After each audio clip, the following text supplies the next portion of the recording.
Welcome to this episode of the Catechetical Corner, handing on and defending the faith. As a teenager, Jesus strayed from his parents in Jerusalem at the feast of the Passover and was lost for close to 3 days. St. Luke recounts that after Mary and Joseph found him in the temple, that Jesus went down to Nazareth and was obedient to them while advancing in wisdom, age, and favor before God and man. One of the most mysterious times of Jesus' life is what theologians call the hidden years of Nazareth. The time between when he left the temple with Mary and Joseph after that Passover until he began his public ministry at the age of 30. Although Scripture and tradition are silent on this part of his life, it is something that one could contemplate from the eyes of St. Joseph. In this episode, Father Bryce Sibley, priest of the Diocese of Lafayette, concludes his 3-part series on some of the hidden mysteries of the life of St. Joseph as the head of the Holy Family. But if we're going to look at all the different mysteries of Joseph's life, the biggest one, at least time-wise, is the one that we are going to focus on today. And that is the 30 years of hidden life at Nazareth. 30 years with Mary and Joseph hidden from the public eye. Well, we can learn about this reality that here's Jesus, 33 years on earth, 30 of them were hidden. And so what do we know about this hidden life of Jesus, Mary, and Joseph at Nazareth? The truth is, Scripture really doesn't tell us anything except that Jesus was obedient to them.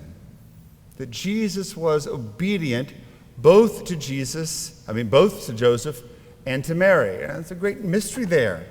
Here is God, who is the creator of the universe, the Son of God, the Word through which all of creation came to be, and he was obedient to humans. He listened to them. He did for 30 years whatever they said. And he, of course, could have commanded the angels. But here at the beginning of his life, he was obedient to the end, obedient to Pilate. Something that a lot of us can spend some time meditating upon because we are a culture, even some of us as Catholics, who have a spirit of disobedience. And we want to do what we want when we want. We claim our rights. We claim we have the freedom to do this. In reality, it is not the example that Christ gives to us. Pope Francis calls Joseph's example, or Joseph's being a part of the Holy Family, a life in the shadows. Life in the shadows. That he was a shadow of God the Father to Jesus, an example of the Father's love and mercy, but still not in the spotlight, not gaining all of his attention. You know, I kind of think to imagine what this life would have been like, particularly Joseph's relationship to Jesus. As Jesus was the Son of God, guess what? He was the best kid ever. Never disobedient, never talked back, never stole money from Joseph's wallet. And then Mary, she's sinless, she's perfect, she is the best wife, kind, merciful. And so did Joseph, during this time, living with two basically perfect people, ever struggle? We talked a little bit about how Joseph potentially maybe felt like he didn't belong. And really, during these 30 years, did he feel that he did not belong? Some insecurity or comparison with Jesus and Mary. And so I sort of thought about it, and I've said this before, because the fact is, in the Holy Family, he is the one who was not perfect, which means what? He was the patron saint of husbands, which means that he was always wrong whenever something didn't go correct. That's why he was always wrong. He was again, like the food is not hot enough. You can't blame Mary. Jesus leaves something around the shop. You can't get mad at him. But sincerely, though, I mean, not just sort of making a joke about that, over the years, seeing and experiencing the love and respect that he received as the father and the head of the household, both from Mary and Jesus, really, I'm sure, led him to be humble, to be able to be a leader, but one with great humility, one with great kindness, not lording it over.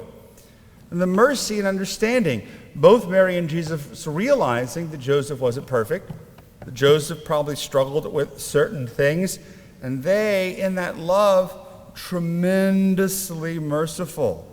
And receiving that love and receiving that mercy, God willing, formed his heart.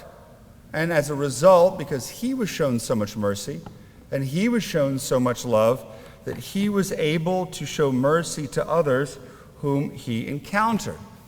And this is part of a meditation of the Holy Family and why families today ought to, or families in all time, ought to reflect that same openness, that same love, that same mercy and compassion that we see or we imagine we could have seen in the Holy Family. But the fact of the matter is, too, he had a kid who never talked back to him. He had a kid who was never disobedient. And he had a wife that never nagged him and never wanted the credit card to go spend all of his money. It's true. He was a joyful man, of course. No, we're just making a joke about that. I didn't want anyone to come kill me after our talk is over today. Now, 5 or 6 years ago, I gave a homily at Wisdom for the Holy Family that probably was one of the most well-received and most shared and talked about homilies that I've ever given. And my argument was this. So often when we see pictures of the Holy Family or we imagine what the Holy Family would have been like, most people think it would be like a monastery. Everybody is quiet and praying all the time. Mary's walking around like this.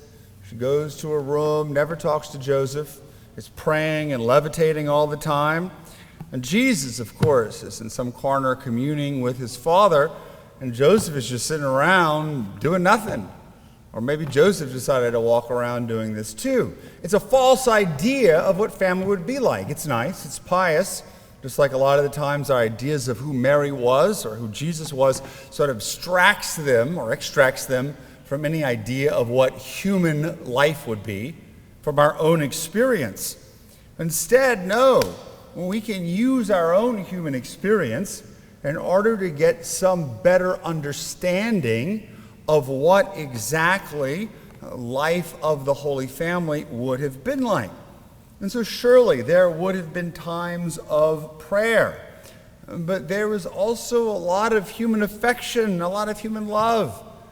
Jesus loved to spend time with his parents, and then Joseph and Mary were friends. They loved each other. They were chaste, but they would have shared their hearts with each other. But I think if they were going to be the truly icon of what it means to be a holy family, I think of the holiest families that I know. And sometimes a family can look holy and, well, maybe there's some problems. And everybody has problems. There's no perfect family here. Even the one that looks the most ideal can often have a fair amount of skeletons in their closet. But the families that I know, that I am friends with and close with, that I believe are truly the holiest, are also the ones that are the most joyful, are the ones that are the most genuinely happy. And so what I'd like to do is sort of propose some of these traits, the traits of a truly holy family.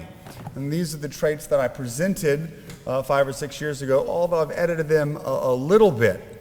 And so while we're focusing on Joseph, Joseph is an integral part of this, but it still can illustrate for us what exactly a holy family is like. So I'm going to offer 5 of these traits. The first one is this, that a truly holy family, but let's just say the Holy Family, Jesus, Mary, and Joseph, loved spending time with each other. They loved spending time with each other. That they were friends. They enjoyed each other's company. They didn't get aggravated with each other as so often we do. And particularly, you've got to think that has to be the case because Jesus lived with them until he was 30 years old. It wasn't like some 30-year-olds today living in their parents' basements playing video games all day long and eating their food. It's like Ignatius Riley from the Confederacy of Dunces or something like that. No, they loved Jesus being there. Imagine the times they would have had conversations. Or I like to reflect on Jesus talking to Joseph as an adult, as a friend, as one that he has grown up with. And maybe because they enjoyed being with each other so much, spending time over meals and prayer, that Jesus decided to live at home until he was 30 years old. So that's the first trait. I think the Holy Family and any Holy Family, they should like to spend time with each other. Now granted, Jesus, Mary, and Joseph never got on each other's nerves, and sometimes as human flawed individuals, we're going to get on each other's nerves, and we need time apart. The second one is this, and again, I'm not saying, there are other ones certainly that are not just these five, but I'm trying to pick five that maybe we don't think of that are going to be essential elements to a Holy Family. We hear a lot the family that prays together stays together, and we're going to talk about that in a few moments. But the one that I like to say is the family that plays together stays together. To be able to be playful, to be childlike, it's an extension of enjoying each other's company.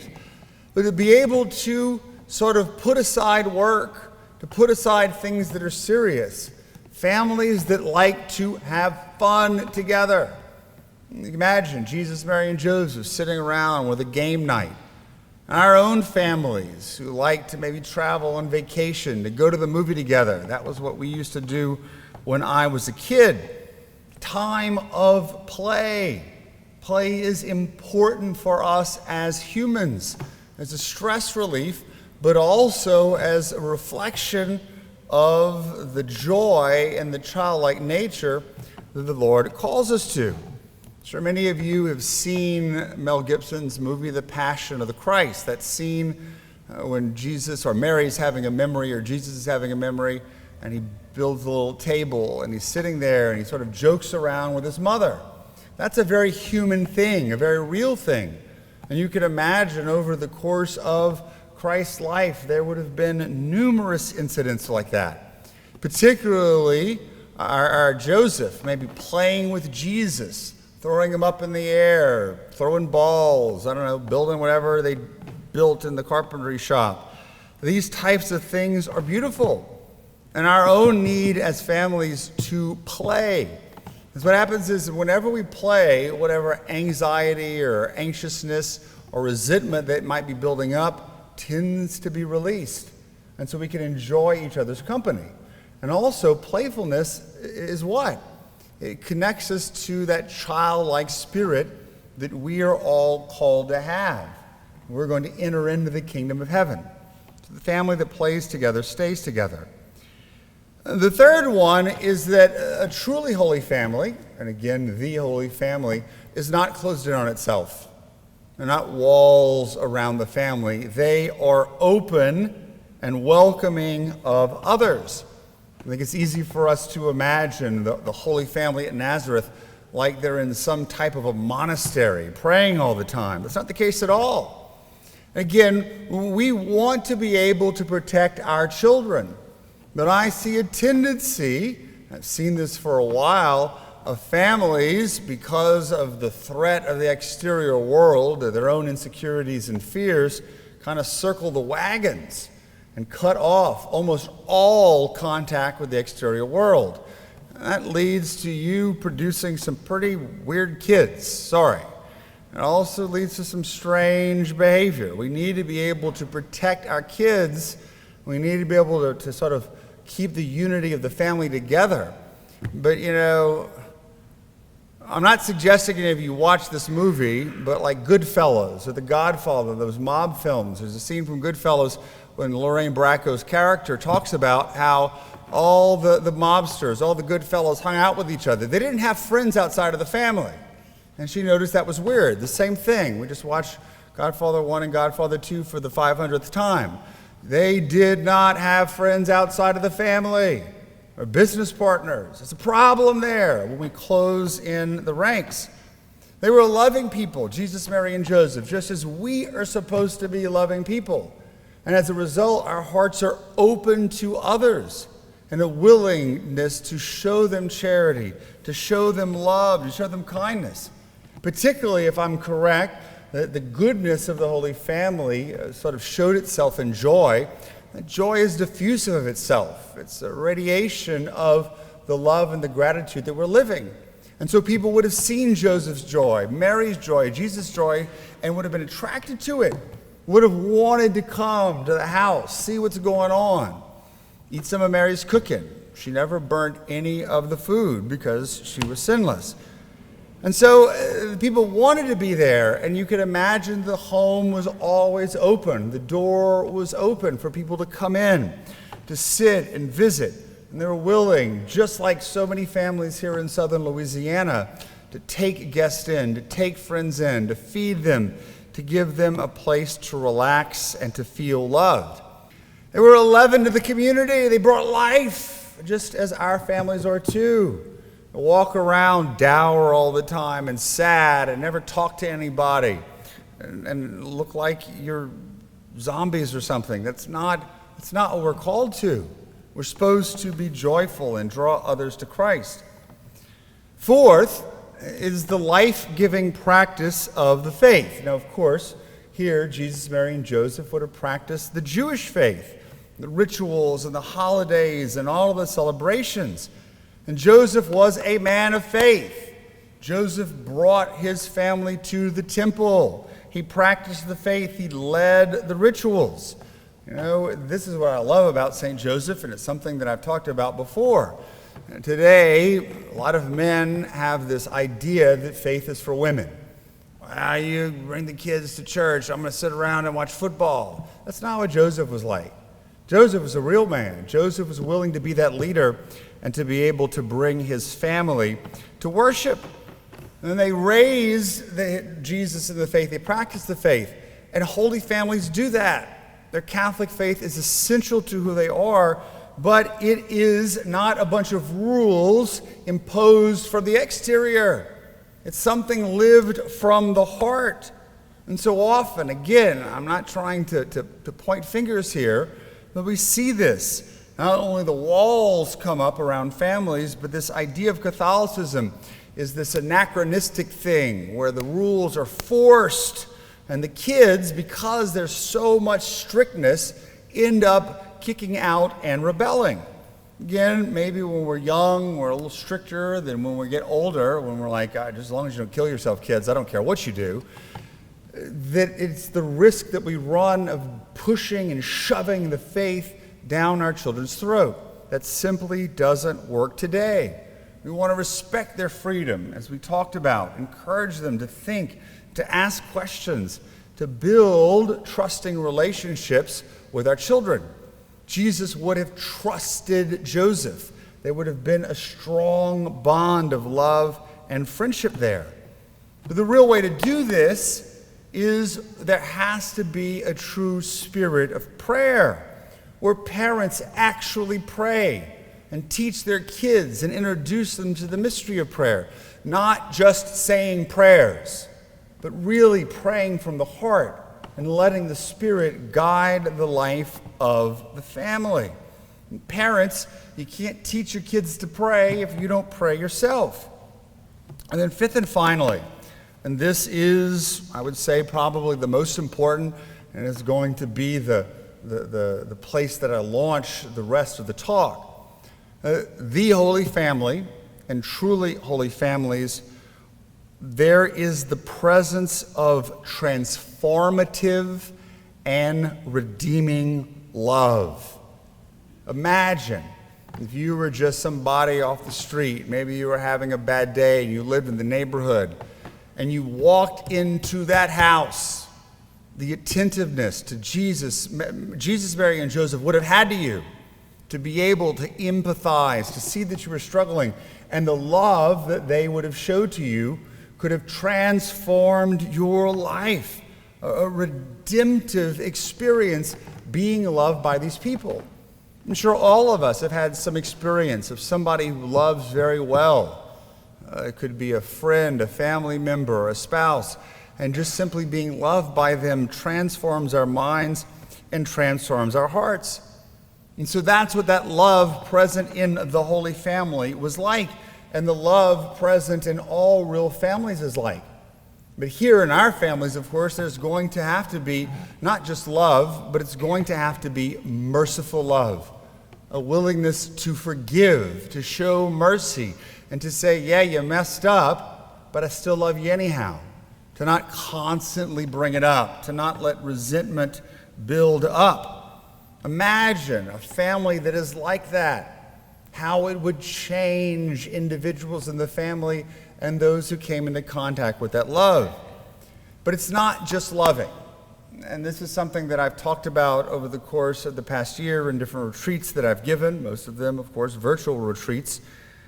Love is great, and there's something about loving another person, but it's very easy, and I've heard the young people say this, Father, I know God loves me. I know my parents love me. I know you love me. But this is your responsibility. God's supposed to love us. God, our parents are supposed to love us. You're supposed to love us. But I sometimes feel, as they say, that the Lord or my parents don't really like me. I don't enjoy being in my presence. So the truth is, as much as we need to show love for others and love for our children, we need to be willing to go above and beyond that and actually delighting in the other. That the other person delights us. Our face lights up when we see them. Not only do they delight us, but we, in loving them, enjoy giving them pleasure. We take great joy in having and watching them delight in something, and being filled with joy and the joy of being loved. One of my favorite passages from the writings of Pope Francis, from his letter Amoris Laetitia, the joy of love. And I think it's a beautiful idea he shares. I'm going to share the paragraph. It's also because he refers to one of my favorite movies, which is his favorite movie, so we have something in common. And it's paragraph 129, if anyone wants to read it. He says, since we were made for love, we know that there is no greater joy than that of sharing good things, sharing something so that another person may rejoice and delight in it. And so he quotes the book of Sirach, chapter 14, verse 16. Give, take, and treat yourself well. The most intense joys in life arise when we are able to elicit joy in others as a foretaste of heaven. Because then we, through our love or our gifts or whatever it is, see that we bring joy to the life of others, like the parent who gives the gift to the child and sees his face or her face light up on Christmas. We take great joy in that, and that's a good thing. It's not a bad thing at all. He says we can think of the lovely scene from the film Babette's Feast. If you have not seen that film, you should watch it. When the generous cook receives a grateful hug and praise, how you will delight the angels. It is a joy and a great consolation to bring delight to others, to see them enjoying themselves. This joy, the fruit of fraternal love, is not that of the vain and self-centered, but of lovers who delight in the good of those whom they love, who give freely to them, and thus bear good fruit.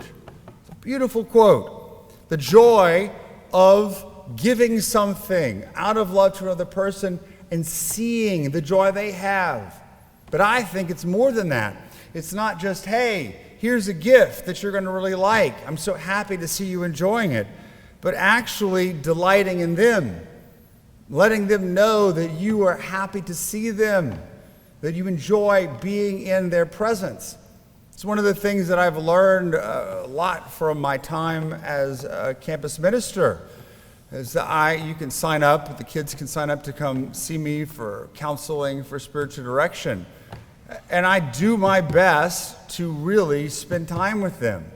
And a lot of the times in a campus ministry, they'll come and watch movies, we'll do stuff together, and I try my best, even though sometimes I'm not in the best of moods, to show them that I really enjoy being with them, even if it's just having a cup of coffee, talking about how the day went. And I've seen it, that a lot of them feel that they are overlooked by their parents. Their parents don't see them. Their parents don't take delight in them. They are a burden to their parents. Now, whether or not that's the case or not, they at least perceive it in that way. And so for us to be able to delight in our children, to delight in others, it's an affirmation of their being. So imagine how Joseph and Mary delighted in Jesus and Jesus in them, because it's sort of a positive feedback loop. If we delight in another person, and they delight in us, and so it's that joy that comes from loves. And so what if we did it more when we encountered others, affirming their being by saying, it's so good to see you. We're going to fall sometimes, but this is so important because this type of love is one that is transformative. It is redeeming for a person who believes they are unloved and unlovable, to know that they are loved and delighted in. This is more effective than any catechism lesson, than any Bible verse you're going to read to someone. It's relationship. That's what changes minds and changes hearts. In the first epistle of St. John, written to the church at large, he exclaims that whoever is without love does not know God, for God is love. In this way, the love of God was revealed to us, and in this love that we have received, we return love to God because he loved us first. Renowned mystic, Blessed Anne Catherine Emmerich, relayed the following in her revelations from God concerning the hidden life of the Holy Family. I saw Jesus assisting his parents in every possible way. He assisted his foster father in his trade and devoted himself to prayer and contemplation. He was a model for all the children of Nazareth. Thanks for tuning into this episode of the Catechetical Corner. And join us next time as Father Andrew Schumacher, priest of the Diocese of Lafayette, begins to present a two-part series on being a witness to and for Christ and becoming set apart in a post-Christian world. God love you, and we'll see you next time.